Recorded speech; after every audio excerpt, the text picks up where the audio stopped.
Hello viewers, international concerns with M K आप सभी लोगों के लिए ले आया है असैसिनेशन सीरीज। किस तरीके से इंडियन सब कॉन्टिनेंट पे जो मशहूर राजनैतिक नेता रहे हैं उनका कैसे असैसिनेशन हुआ, उस स्टोरी को फॉलो करते हुए ये असैसिनेशन सीरीज चलेगा। आज का जो असैसिनेशन वीडियो है ये वेस्ट ऑन है Mrs Indira Gandhi, the third Prime Minister of India, the pride of India, Mrs Indira Gandhi के ऊपर। इंडिया आफ्टर इंडिपेंडेंस पढ़ रहा था बिपिन चंद्र साहब का, तो इंदिरा गांधी का जिक्र आया तो उनका असैसिनेशन जो एक बहुत ही इम्पोर्टेंट इवेंट था एक दुख की घड़ी था इंडियन हिस्ट्री पे, उसके ऊपर गौर करना लाजमी समझा। तो मिसेस इंदिरा गांधी कांग्रेस के कुछ निजी वजह से पंजाब में इंसर्जेंसी शुरू हो गया था और इस पे आईएसआई का भी मदद था। तो 1 जून से 8 जून तक इंदिरा गांधी ने ऑपरेशन ब्लू स्टार लॉन्च किया। ऑपरेशन ब्लू स्टार एक तरीके से एक आर्मी अटैक था जो हरमंदिर साहिब है उसके ऊपर, जिसे आप सभी लोग स्वर्ण मंदिर के नाम से जानते हैं वहां पे, क्योंकि वहां पे जो सिख टेररिस्ट था जर्नल सिंह विंदलवाले वो बैठा हुआ था और उसने अकाल तख्त के ऊपर कब्जा जमाया हुआ था। तो इस हरमंदिर साहिब के ऊपर बेसिकली इन सिख टेररिस्ट को खत्म करने के लिए इंदिरा गांधी को बाध्य होना पड़ा इस ऑपरेशन ब्लू स्टार को लॉन्च करने के लिए।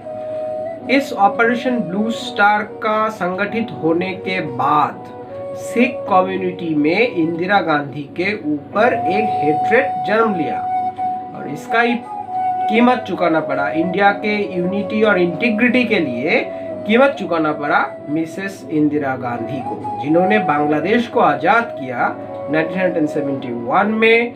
हाँ, इमरजेंसी के दौरान बहुत सारे ह्यूमन राइट्स वायलेशन भी हुए जिसके लिए इंदिरा गांधी को कसूरवार समझा जाता है, लेकिन जून में ऑपरेशन ब्लू स्टार होने के बाद सिख कम्युनिटी के ऊपर जो उनका जो इन्फ्लुएंस था वो घटता रहा। जो रॉ इंटेलिजेंस एजेंसी इंडिया का रिसर्च एंड एनालिसिस विंग, उन्होंने सजेस्ट किया कि आप कृपया जो सिख बॉडीगार्ड से उन्हें हटाइए, लेकिन इंदिरा गांधी नहीं मानी, क्योंकि उनका मानना था कि इस देश का हर नागरिक भारत का नागरिक है और किसी को वो रेसिज्म के बेसिस पे ट्रीट नहीं करेंगे। जरा सोचिए कितनी महान व्यक्तित्व था इंदिरा गांधी का, और आज के नेता को तो आप देख ही रहे हैं। तो उसके बाद शायद इंसान मरने से पहले समझ जाता है कि उसका मृत्यु निकट है। 30 अक्टूबर साल 1984 को इंदिरा गांधी भुवनेश्वर, जो अभी उड़ीसा पे है, वहाँ पे एक स्पीच देती है और कहती है कि अगर उनका मृत्यु हो जाता है तो उनका खून का एक एक कतरा भारत को पुनर्जीवित करेगा। दोस्तों, ठीक एक दिन बाद 31 अक्टूबर एक शैफ्रॉन कलर की साड़ी, ब्लैक बॉर्डर के साथ, ब्लैक चप्पल और एक लाल झोला लेके वो निकलती है। मॉर्निंग के समय 9:29 AM।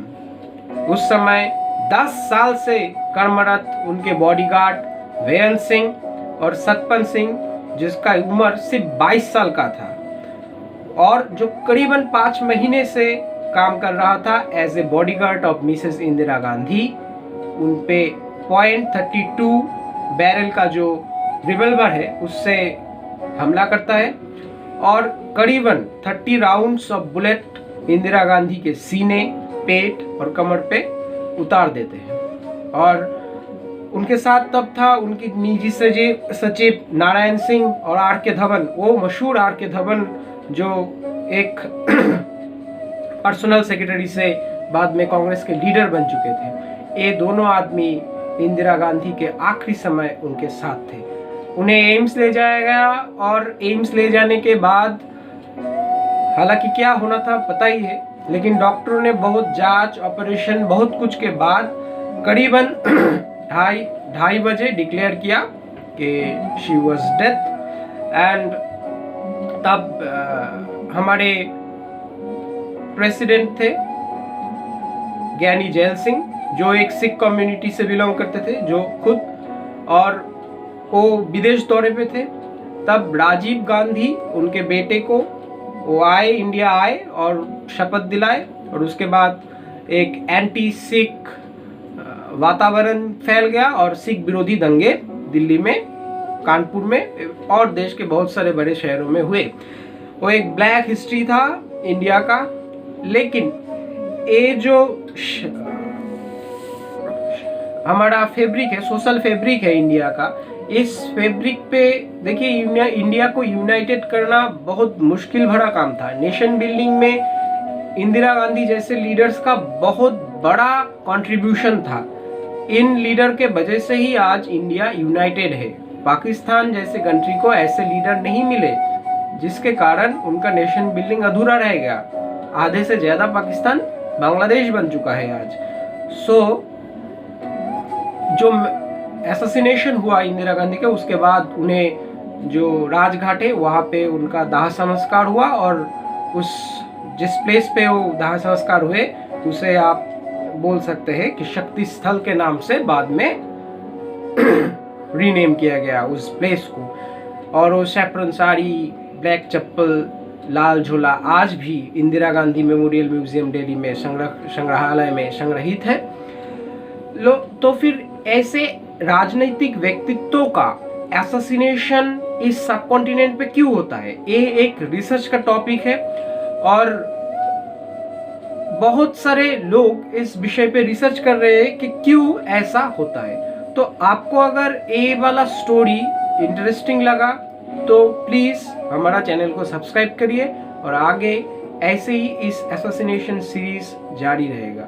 Thank you for watching this video, and please आप एक बार इंदिरा गांधी को नमन करिए, क्योंकि अगर इंदिरा गांधी नहीं होता तो इंडिया शायद न्यूक्लियर पावर्ड नेशन नहीं होता। अगर इंदिरा गांधी नहीं होता तो शायद आज ईस्टर्न फ्रंट में भी हम जूझ रहे होते ईस्ट पाकिस्तान से, बांग्लादेश नाम का कोई देश नहीं होता। Thank you for watching this video.